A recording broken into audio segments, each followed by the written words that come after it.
I stand here on behalf of my party. Pradhan Mr. Prime Minister, Honorable Prime Minister, ये भी सुनते हुए जाइए सर, डरिए मत, डरिए मत सर, डरिए मत. I was not allowed to speak. I was not allowed to speak. आप लोगों ने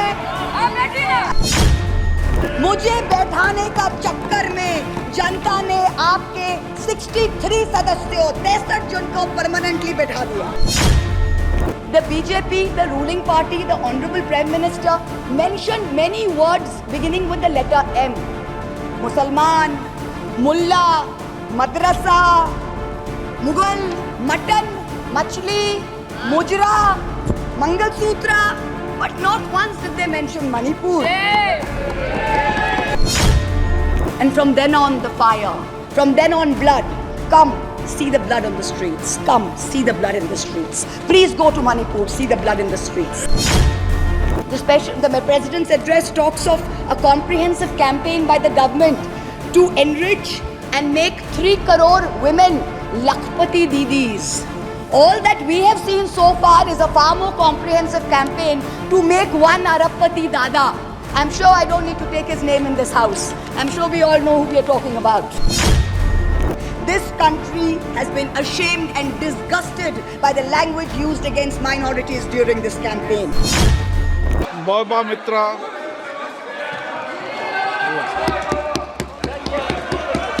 Srimati Mahua Moitra.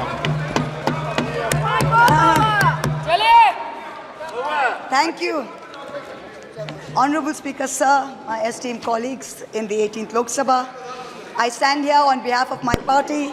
Pradhan Mr. Prime Minister, Honorable Prime Minister, I would really request you, since you've been here for the better half of 1 hour, ये भी सुनते हुए जाइए sir, डरिए मत, डरिए मत सर, डरिए मत. 2 बार आ गए sir.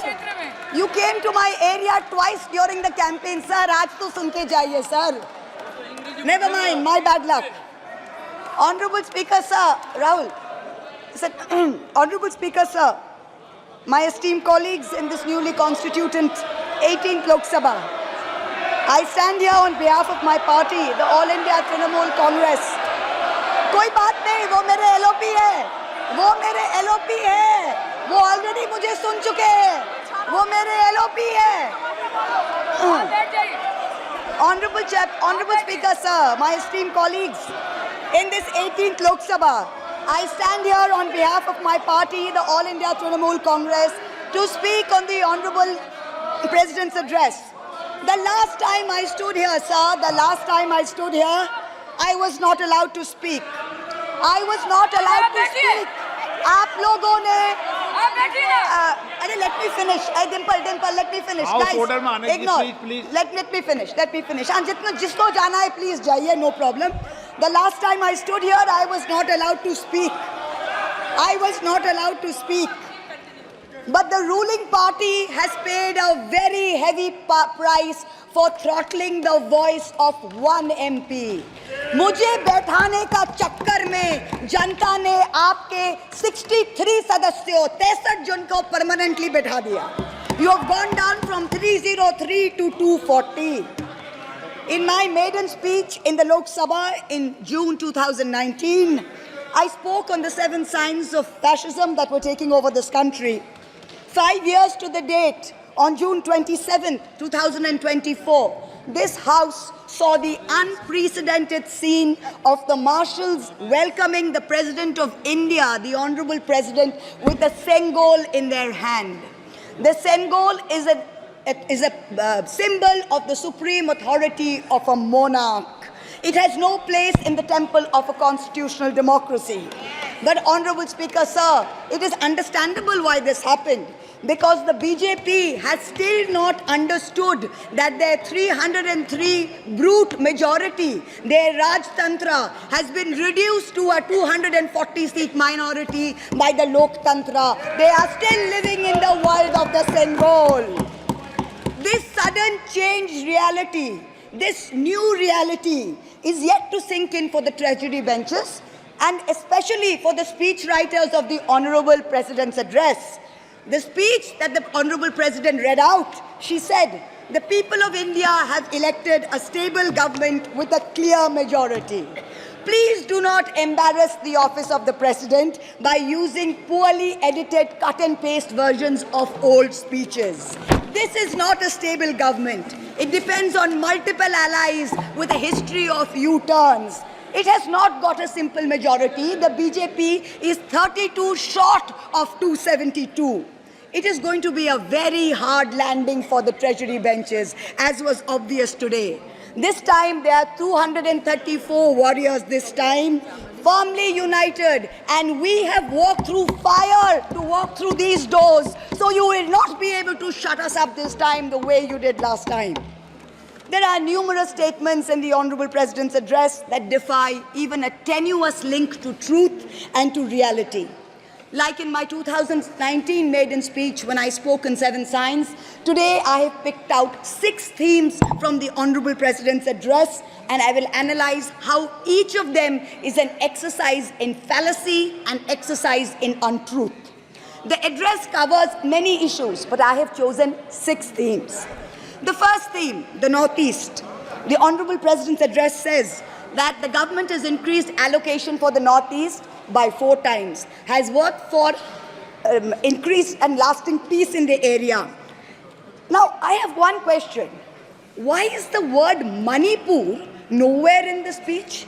Why do we refer to the generic Northeast? During the Lok Sabha campaign, the BJP, the ruling party, the Honorable Prime Minister mentioned many words beginning with the letter M. Musalman, Mullah, Madrasa, Mughal, Mutton, Machli, Mujra, Mangalsutra, but not once did they mention Manipur. We don't need to act east. The government says we want to act east. We don't need you to act east. Look east, walk east, and most important, embrace east. I stand here for my brothers and sisters of Manipur, and I quote the revolutionary poet Pablo Neruda. One morning the bonfires leapt out of the earth. One morning the bonfires leapt out of the earth, devouring human beings. And from then on the fire, from then on blood. Come, see the blood on the streets. Come, see the blood in the streets. Please go to Manipur, see the blood in the streets. The second theme in the President's address, women empowerment. The speech says, women in our country had been demanding greater representation in the Lok Sabha and Vidhan Sabhas, and today they stand empowered by the Women's Reservation Act. This is a complete untruth. Firstly, you conveniently delayed reservation for women in parliament because you actually fear women. Yes. You fear Nari Shakti. Yes. You want their support, but you certainly don't want us here. The 17th Lok Sabha had 78 women, 14.3%. The 18th Lok Sabha, this Lok Sabha has only 74 women. 4 women less than last time, only 13.6%. The ruling party, the BJP, had called a special session to bring in the Women's Reservation Bill. They have got a shameful 30 women MPs out of 240, only 12.5%. It is only Mamata Banerjee's Trinamool Congress that in 2019 had 37%, and even this time has got 38%. The President's address talks of a comprehensive campaign by the government to enrich and make 3 crore women Lakhpati Didis. All that we have seen so far is a far more comprehensive campaign to make 1 Arabpati Dada. I'm sure I don't need to take his name in this house. I'm sure we all know who we are talking about. The third theme, Kashmir. The address mentions that after decades of shutdowns and strikes, the Kashmir Valley has voted in an atmosphere of stability and security. But if abrogating Section 370 was such a good idea, why did the ruling party, the BJP, not even dare to put up candidates in the 3 valley seats of Anantnag, Baramulla and Srinagar?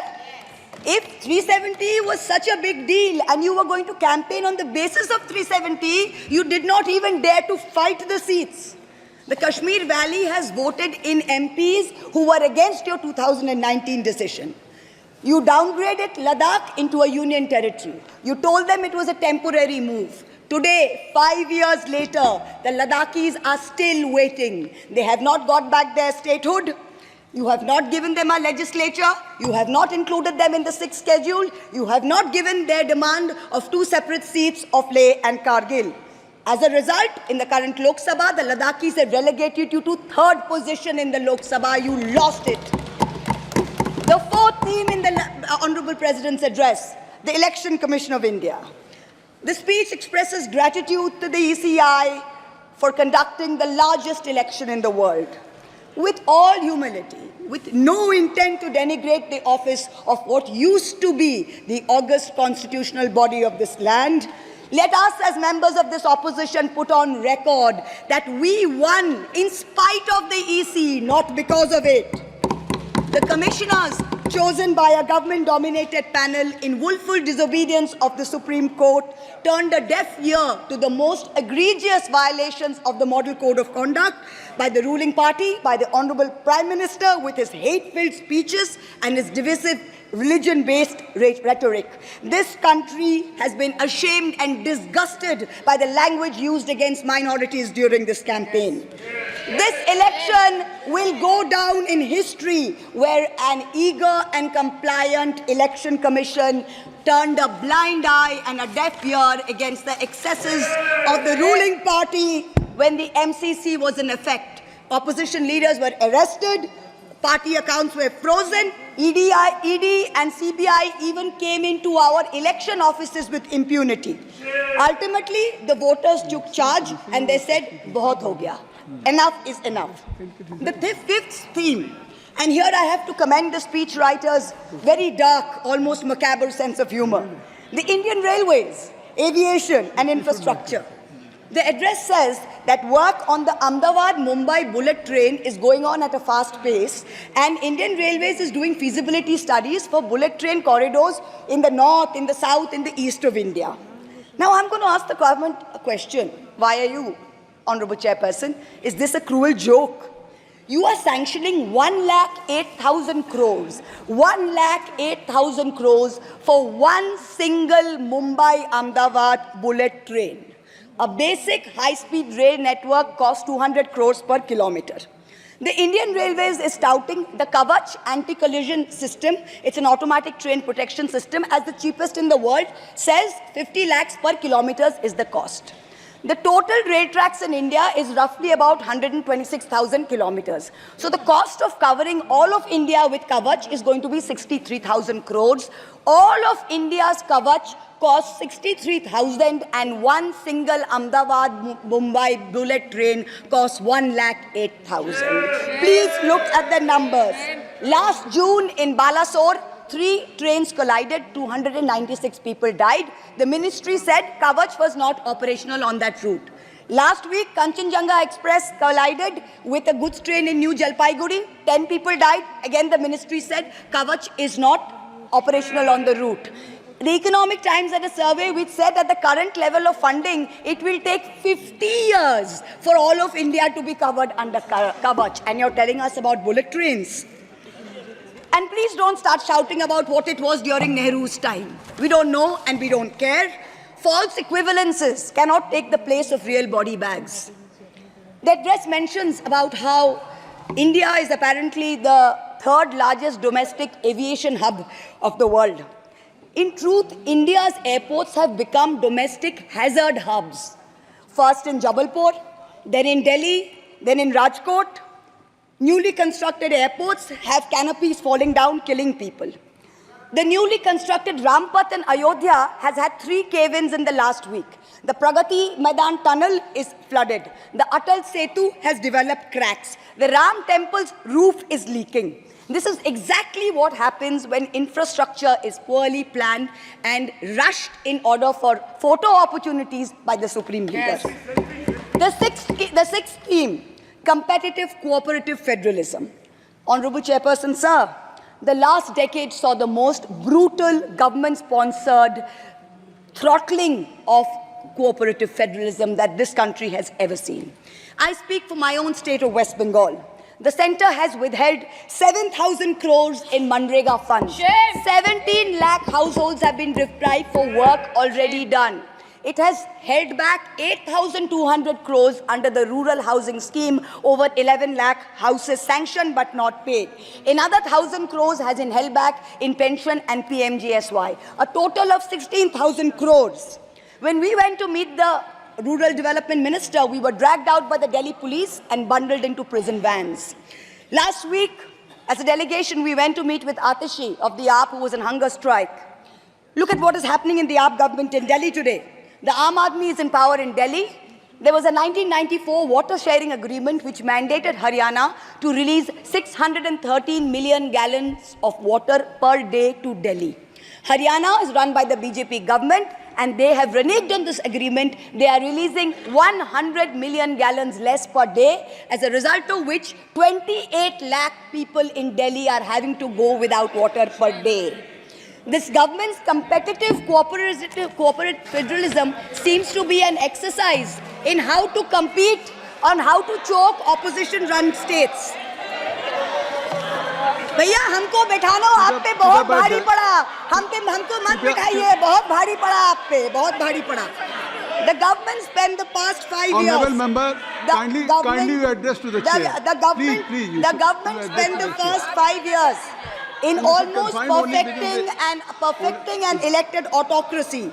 And by the end of 2023, this government had reached the pinnacle of their arrogance, where this parliamentary democracy was replaced by a monstrous super cult, the cult of the supreme leader, the non-biological leader, born of the Paramatma, who stood in this house and proclaimed, "Ab ke baar 400 par, and ek akela kitno pe bhari pada." This was the turning point. This was the turning point when the destiny of the ruling party changed. Whether in Greek mythology, whether in Indian mythology, if you act with arrogance towards the gods, you will be punished. We have 33,000 gods in India. But in our democracy, the most supreme of them is the Gana Devata, the Lord of the people, and they have punished you. You may have formed a government again, but yours is a Pyrrhic victory. A victory which inflicts such a devastating toll on the victor that it is tantamount to a defeat. In Bengal, the supreme leader started his Vijay Sankalp Yatra on March 1st in the constituency of Arambagh, then came to Krishnanagar, then came to Barasat, ended on May 29th in Calcutta. मेरे ऊपर तो विशेष कृपा की उन्होंने, दो बार आए. The BJP lost all these seats. The Honorable Prime Minister did 23 campaign meetings in Bengal and lost in 20 seats. In Maharashtra, the Honorable Prime Minister campaigned in 18 seats. The NDA lost in 15 of them. Ek akela kitno pe bhari pada. In Punjab, he campaigned in Hoshiarpur, in Jalandhar, in Patiala, in Gurdaspur. The BJP all lost all the 4 seats. Ek akela kitno pe bhari pada. In Rajasthan, he campaigned at Banswara with the most disgraceful references to Muslims. In outright violation of the law, the EC kept quiet. Not only did the BJP lose Banswara by over 2 lakh votes, the BJP, which had won 25 on 25 in 2019 and won the state government only months ago, came down to 14 seats. Ek akela kitno pe bhari pada. 3 states, Uttar Pradesh, Maharashtra and Bengal, account for 170 seats. That is exactly 1/3 of India. The BJP won in only 54 of them. Ek akela kitno pe bhari pada. In 2019, the Prime Minister, the Honorable Prime Minister, had taunted the now leader of the opposition by saying that he must have used a microscope to find that one single seat in India where the minority were in majority. Honorable Chairperson, sir, it is so ironic that today the majority needed no microscope to turn the BJP into a minority. जहाँ भी majority है, वहीं आप ही minority बन गए. आप तो घुस-घुस के मारने वाले थे ना, इस बार तो जनता ने घुस-घुस के मार दिया. The treasury benches have always claimed that the opposition lacked in hard work and in merit. We are all part of a Parivarvad. We are dynasts. Whereas they are proud to be part of a meritocracy. They are proud to be part of a Modi ka parivar. How ironic is it today that 20 ministers in the union cabinet are dynasts? How ironic is it that the Honorable Prime Minister has to take to social media himself to tell people that no, it is not Modi ka parivar, it is NDA, the Nitish Naidu Dependent Alliance. In January, the Honorable Prime Minister consecrated the unfinished Ram temple in Ayodhya. He said he was tasked with the divine duty of bringing Ram Lalla home. The Ram Mandir was going to ensure that not only would the BJP cross 400 seats, but that this government would last 1,000 years. The last time in history that we heard of a 1,000-year vision was during the Third Reich. This was the second time that we've heard of it. But then ultimately, Lord Ram said, stop, not in my name. Oti dorpe hoto Lanka. Too much arrogance, too much pride caused you to lose the kingdom of Lanka. The BJP lost in Ayodhya, Faizabad, where the temple is. It lost in Banda Chitrakoot, where Lord Ram meditated. It lost in Shravasti, where the son of the Honorable Prime Minister's ex-secretary said, my father has built the temple, campaigned in his name, you lost there. All the seats around Ayodhya, Basti, Sultanpur, Ambedkar Nagar, the BJP lost. ये तुम लोगों के नाम जपो में पहले सा आराम नहीं, ये तुम लोगों के नाम जपो में पहले सा आराम नहीं, जबरदस्ती के जय श्री राम में सब कुछ है पर राम नहीं, जबरदस्ती के जय श्री राम में सब कुछ है पर राम नहीं. Today in India, there are two types of leaders. Those of us who come via the voting machine, and then there are many who come via the washing machine. There are still people who say, wait, you don't know Modi ji. Wait 6 months and see. The BJP will get 300 members. To them I say, no, this will not happen this time.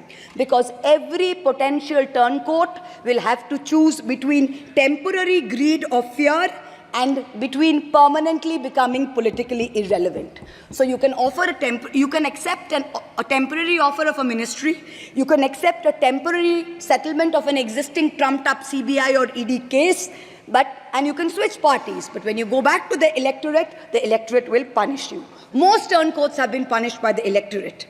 Also this time, India has very large, solid block components. The Congress has 100 seats.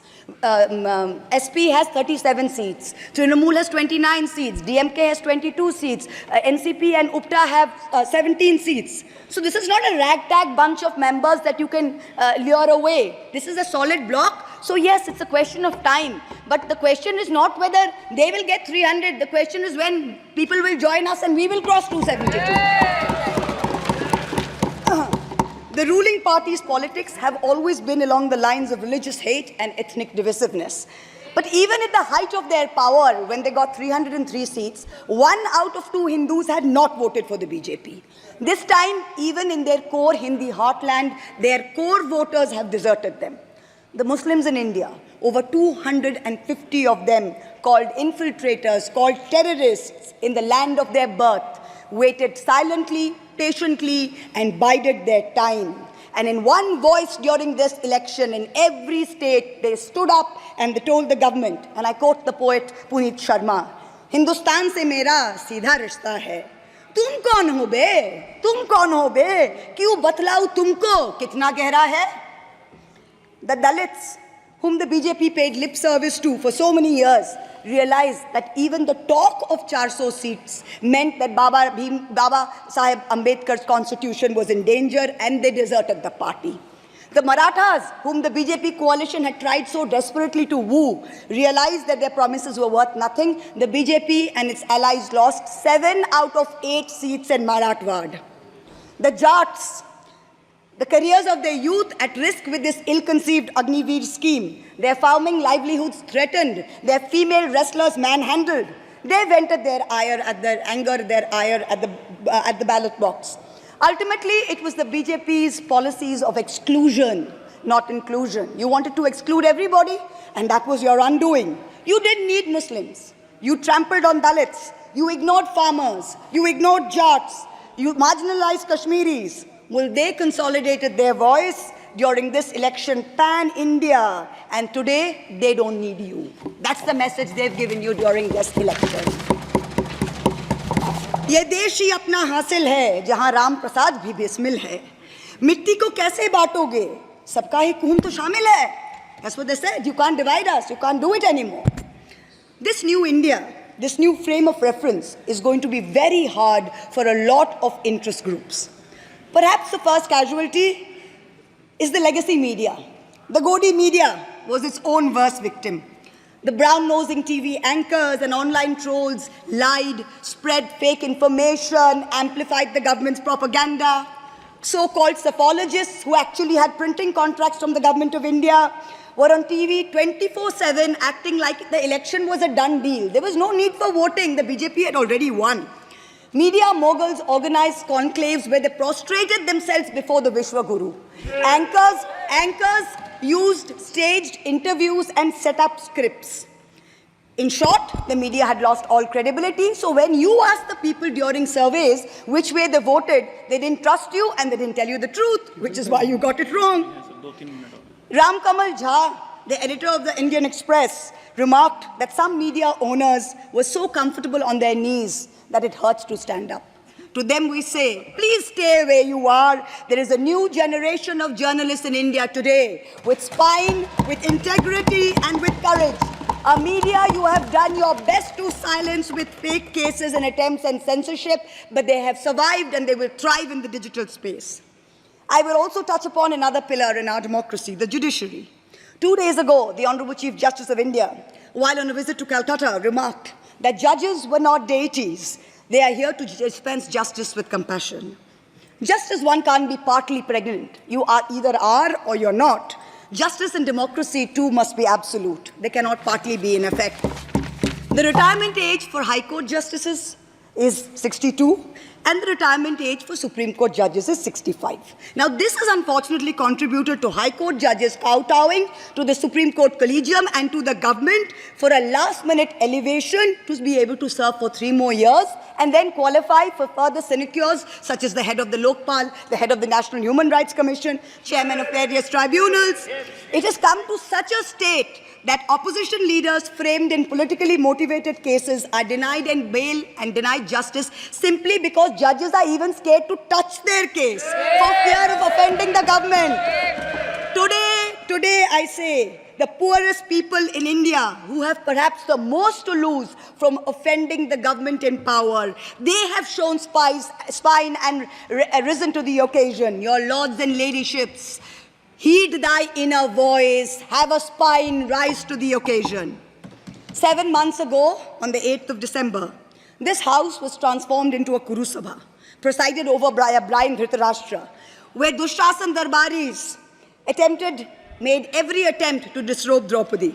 The ethics committee that voted to recommend my expulsion on the 9th of November, they voted 6-4, had 10 members and 1 chairperson. Of the 5 Lok Sabha members from the BJP, 4 have not returned to the House. The chairperson, a BJP member, has also not returned.